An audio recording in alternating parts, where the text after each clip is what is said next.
Hello, good morning, welcome and सत श्री अकाल। Welcome to the general ज्ञान।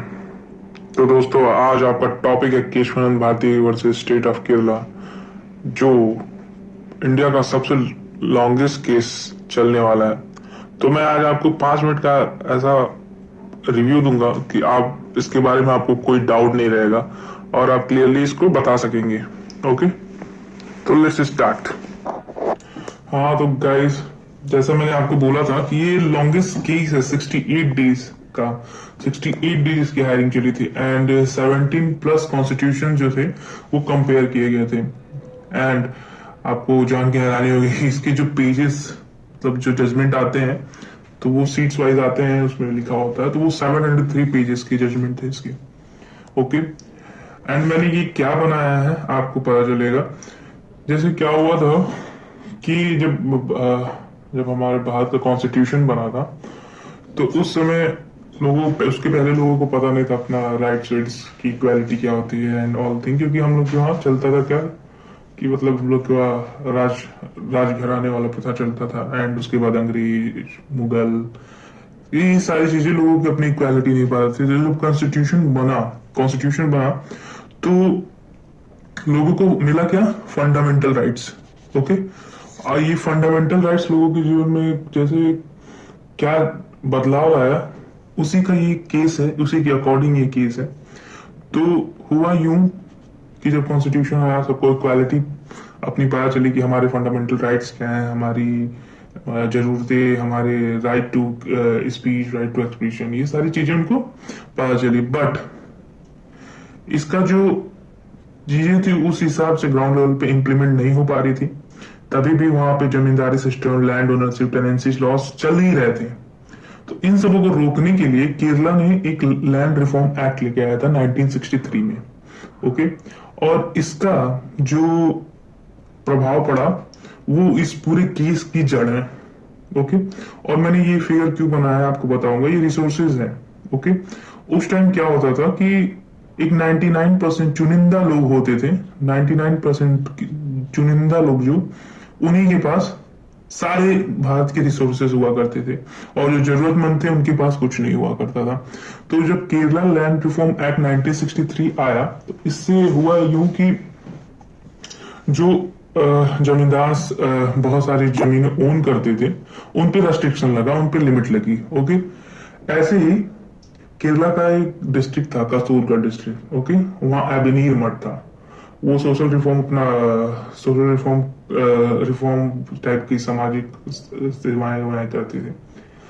तो ये जो लैंड रिफॉर्म एक्ट है वहां भी गवर्नमेंट का एक्विजिशन उस एबनीर मठ पे भी लगा। ओके, और एबनीर मठ पे लगा तो वहां के रिसोर्सेज खत्म हो गए, मतलब वहां लोग कमाने के लिए ये हो गए, उनका मतलब अपना गुजर बसर जब कर रहे थे तो वहां नहीं हो पा रहा था उनका।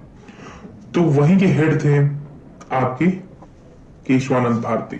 ओके, केशवानंद भारती वहां के हेड थे। तो उन्होंने इस लैंड रिफॉर्म एक्ट पे 1970 में, ओके, 1970 में एक्विजिशन लगाया कि मतलब ये हमारे जो राइट्स हैं उसको वायलेट कर रहा है और मतलब हमारे जो आर्टिकल 14 है, article 14, article 19(1)(f), article 25, article 26 का वायलेशन है।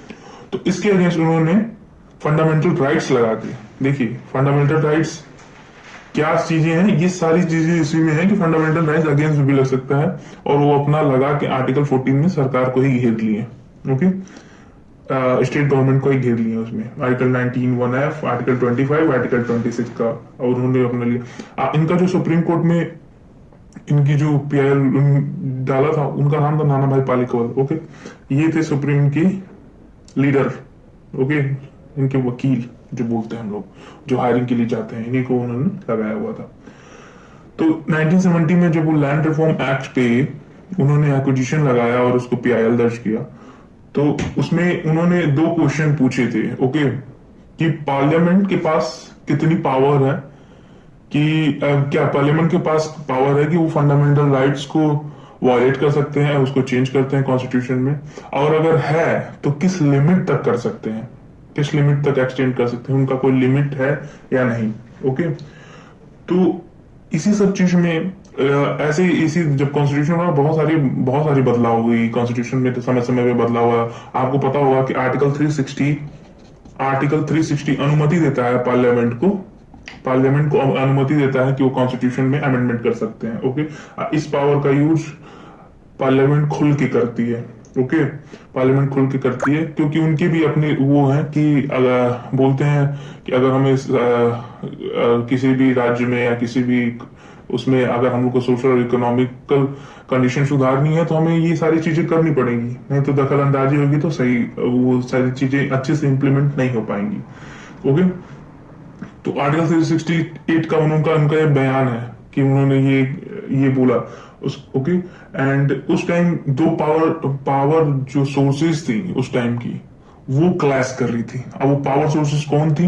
वो थी सुप्रीम कोर्ट और पार्लियामेंट, इन दोनों में लगे हुए थे क्योंकि उस टाइम बहुत सारे केस ऐसे आए हुए थे जिसमें ये सारी चीजें बाद में, जैसे bank nationalisation case 1970, okay, and Mahadev Rao Scindia case 1971 and Golaknath case 1967। अब गोलकनाथ केस में एक मतलब इसके पहले ही आया था, उसका जजमेंट आ चुका था। गोलकनाथ केस में सीन ये हुआ था कि उसमें फंडामेंटल राइट्स को चेंज करने के लिए, जो फंडामेंटल राइट्स में अमेंडमेंट करने के लिए आया, उसको चेंज करने के लिए पूरी तरीके से ओवर रूल किया था कि पार्लियामेंट इसमें कोई छेड़छाड़ नहीं कर पाएगी। बट रिमार्केबल ये हो गया कि केशवानंद भारती केस में वो उसको नल एंड वॉइड कर दिया गया।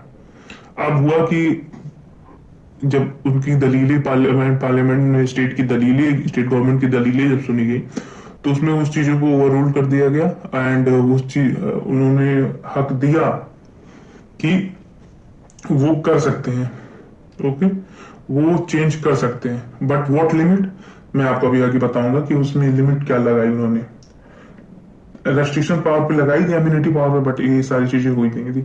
और right to property article 19(1)(f), okay, उसको आपको पता ही है कि उसको चेंज कर दिया गया।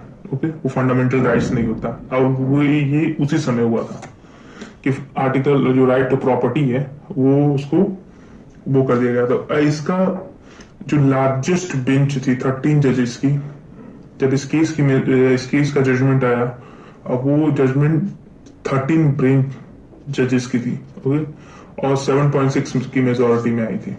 ओके, 7.6 की मेजोरिटी में। तो पहला जो मैंने क्वेश्चन पूछा था कि उन्होंने पूछा कि क्या जो पार्लियामेंट है वो फंडामेंटल राइट्स को चेंज कर सकती है, तो अमेंडमेंट कर सकती है?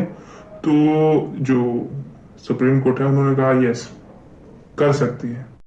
हाँ, और जो दूसरा क्वेश्चन था, क्या इफ यस मतलब अगर पार्लियामेंट अगर फंडामेंटल राइट्स को अमेंड कर सकती है तो किस एक्सटेंट तक कर सकती है। ओके, तो इस जो दूसरे क्वेश्चन का आंसर सुप्रीम कोर्ट ने इतनी बुद्धिमानी से दिया जिसको आज तक उस न्यायिक जजमेंट को आज लोग भी कंसिडर करते हैं। ओके, उन्होंने उसको बेसिक स्ट्रक्चर ऑफ डॉक्ट्राइन के तहत उन्होंने इंट्रोड्यूस करवाया कि अगर पार्लियामेंट फंडामेंटल राइट्स में वो तो कर सकती है, बिकॉज ऐसे चीजें होती हैं स्टेट्स में या कंट्री में कि सोशल इकोनॉमिक कंडीशन को सुधारने के लिए हमें कुछ ना कुछ कदम और अमेंडमेंट्स करने होते हैं। ओके, जरूरत के साथ, क्योंकि टाइम बदलते और चीजें बदलती हैं तो हमें कुछ रिफॉर्म्स करने होते हैं।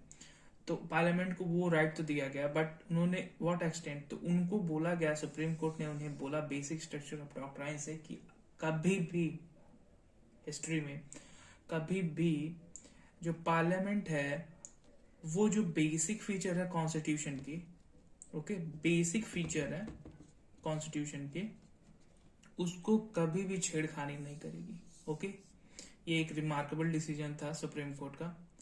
ओके, सो यहीं पे ये सारी चीजें जजमेंट के थ्रू, अब मैंने बताया था ये 7.6 की रेशियो मेजोरिटी से ये पास हुई थी। ओके, इसमें दोनों की ही बातें कंसिडर की गई थी एंड देन एक रिमार्केबल डिसीजन जजमेंट निकल के आया था। जो 13 बेंचेस की जजमेंट थी वो निकल के आई थी।